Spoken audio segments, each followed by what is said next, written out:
鸡腿我们先给它清洗一下，洗掉这里面的血水。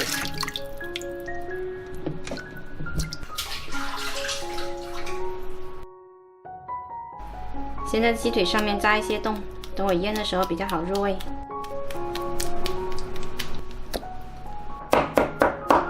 接着我们再来剁一些蒜蓉，加入1瓶盖的玫瑰露酒，4勺生抽。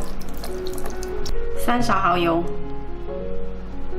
，1勺老抽，1小勺黑胡椒粉，再来2勺蜂蜜，然后抓均匀，放到冰箱里腌制3个小时。本来我是买了一包奥尔良腌料的，可是我觉得那里面太多添加剂了，我还是自己调一个料好了。电饭锅内胆刷上1层油，再来铺上姜片。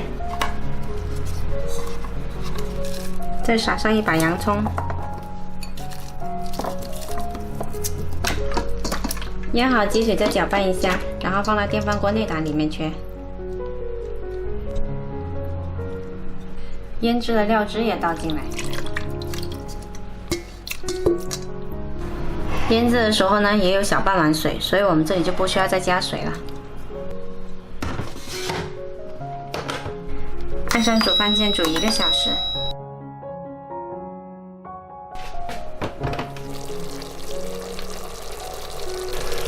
哇，好香啊！时间到了，这个汁也收得刚刚好，颜色很漂亮，可以出锅啦。等一下，小朋友1人1根拿着吃。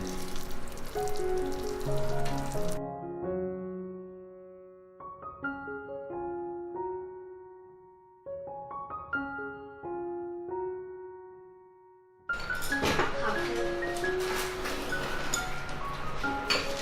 อันนี้ผมตัดเนี่ย